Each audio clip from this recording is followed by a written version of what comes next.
Senator Lindsey Graham said today that he believes Iran is behind the attacks on Saudi pipelines and ships in the Middle East, and that he wanted Iran to know that they should expect an overwhelming military response if Iran harms American personnel and interests in the region. In fact, he made this statement right after a briefing by none other than John Bolton. The same man who met with other senior cabinet officials only a couple weeks ago to talk about the very issue of alleged Iranian aggression. And to prepare a 120,000-man American invasion of Iran.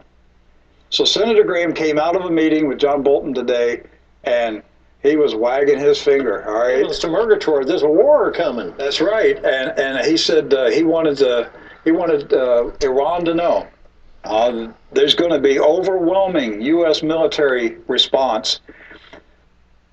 Okay, good morning, everyone. It is, get this out of the way, Wednesday, 22nd of May, 2019, 55 degrees. 3 o'clock this morning when I ran my dogs. Just got done. They're loving it. No coat.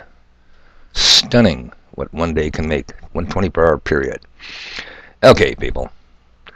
I could have shortened the picture span from the default setting of 7 seconds per picture to 5, but you know what? Let it sink in who we're dealing with here. These are my two favorite chicken hawks. Ben Shapiro, he could have been thrown into that bunch, but these are the two big-mouthed power-to-bees. Chicken hawks have a lot in common. They love wars, as long as they ain't got to fight them. I think it's great for you, your family, your sons, your daughters, your grandkids. Think it's a good job for them to do, but not them. And they usually, I say usually, have something in common. No prior military service. But we do have an exception to the rule with these two fine gentlemen. Senator Lindsey Graham served in the United States Air Force from 1982 to 1988. In what special ops clandestine combat squad was he in? None other than the awesome, all-powerful Judge Advocate General Corps. He was a lawyer, started out as an Air Force defense lawyer, became a Air Force prosecuting attorney. Duty station, one of the most hazardous places on earth, folks, West Germany, battling the freight lines and the local pubberies.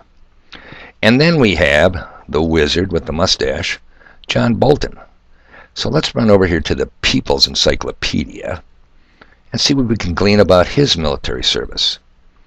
Under the section on Vietnam War, Bolton was a supporter of the Vietnam War, but purposely avoided military service in Vietnam. Shazam. Before graduating from Yale in 1970, Bolton enlisted in the Maryland Army National Guard rather than wait to find out if his draft number would be called. He saw active duty for 18 weeks of training at Fort Polk, Louisiana, from July to November. Okay, active duty, boot camp. Cool. He wrote in his Yale 25th reunion book, quote, "I confess I had no desire to die in a Southeast Asian rice paddy. I consider the war in Vietnam already lost," unquote. No way, John boy. Good enough for everybody else to fight, good enough for everybody else to die or get dismembered or maimed in, but you can pass on. You had no desire? You are a piece of work, sir.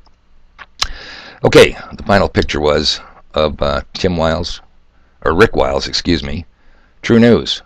I suggest people you subscribe to True News, their YouTube channel, and their website, True News, TRUNEWS, one word.com.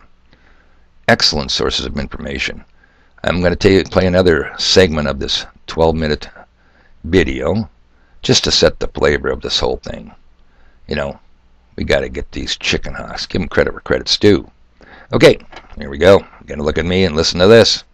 A heck of a lot more than 120,000. And how many troops does America have in uniform right now? Approximately 2 million across all the branches, but, I mean, people who are available to actually deploy, they'd have to call up the National Guard, the reserves. We probably could muster about 100,000. That's really skimping. We'd have to rely heavily on our aircraft support and our overwhelming firepower from our destroyers. Okay, so if you're under age of 25, here's the heads up why you should be paying attention to all this stuff. It's called the draft. If John Bolton and Benjamin Netanyahu get their way and start a war with Iran, there's a strong possibility you're going to be drafted to go fight the Iranians in the Middle East. And that breeze is a-blowing. And there won't be one Israeli soldier there dying on the battlefield. Just like Iraq. They'll be at home enjoying peace and quiet in Israel while you're fighting for Israel. Spoils of Is war, it your that's duty to right. fight for Israel? It's your obligation to fight and die for Israel. If you believe the Christian Zionists, you'll have to go to war and fight for Israel. But I'm being... Okay. Pretty cool, huh? That was from the Monday, May 20th broadcast. Again, strongly suggest you check it out. Excellent source of news. Excellent source of exposure. All right. You guys have a good day. I'll see you Sunday. Just a 6.5 minute update. Things are moving quick, people. They're moving fast. Talk to you then.